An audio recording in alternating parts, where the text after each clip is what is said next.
Okay, Josh, update for you as to progress. So the bike is now about as fully stripped um, as I'm going to take it apart. Don't need to take anything else together. So basically, look through the frame. It's worth you looking at this because this is the fuel tank. You can see where it is. Normally on a motorbike it would be up here, but obviously on your bike it's down here, very low down. The filler for the fuel tank. Got the headlamp in the way. You've obviously got the tank, there's a petrol tank which goes over here, but this is where the fuel goes in there. There's your fuel cap. But the front there, I'll go around the other side so you can just see that. At the front there, that's where your coolant goes, because this engine is water cooled. There's two ways of cooling an engine. One's with water, the other one's air.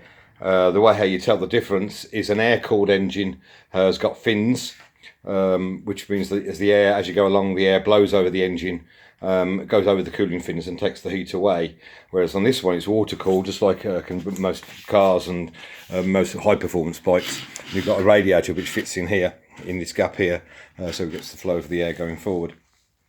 The oil tank, this is the oil because the engine needs oil. It uses oil, it burns it with the petrol, which is why on little scooters and small motorbikes you get a trail of smoke behind. That's because they constantly burn oil. That's how they're designed to work, and it's really important that this is kept with oil in it.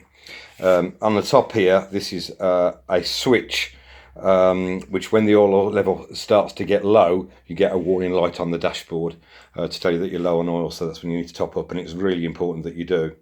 So there's the bike stripped down, balancing at the moment, partly suspended from the ceiling, off rope on the back of the bike, and the front of the bike has been held there on the car jack. Now, one of the issues that I found with the bike was that there's no centre stand. A centre stand is a stand that holds the bike vertical like it is now and takes the weight of the bike. Now, it would have originally had one, but one didn't come with the bike. I've spoken to the bloke, the chap that I bought it off, and he said no, there wasn't one with it. So I've actually bought one off eBay. It's on its way. What it did have was a side stand, which is a stand which comes down here, which means the bike tips to one side.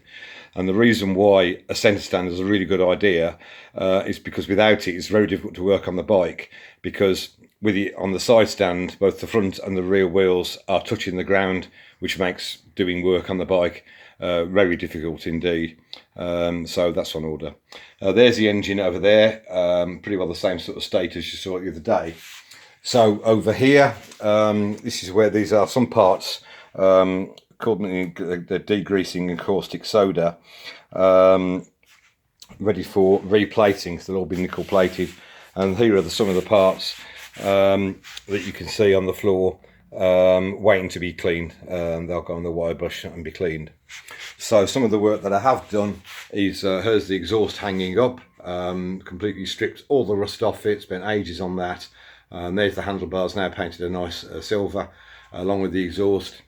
Various other bits we've got hanging up here that have been painted. Those are the tops of the brake and the clutch fluid reservoirs.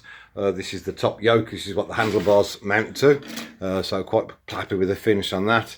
That's the exhaust bracket, part of the exhaust silencer, and handlebar mounts over there, and those are the brake front and brake levers.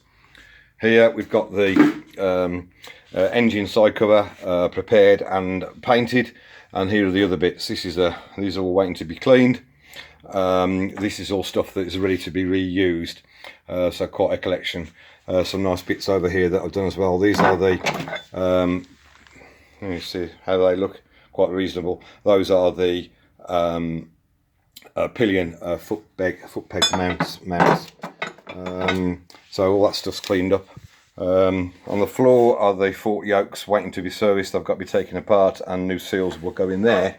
So that's about how far we are at the moment. So that's been about 3 days solid work to get that far. So yeah, long way to go, but coming on, thought you'd be interested to see how it works. So yeah, there you go. Oh, I didn't tell you, bodywork's all down there in a pile, hidden under those cardboard boxes. That's all got to be stripped and painted. There you go. Okay, Hope you enjoyed that, mate. Catch you soon. Bye.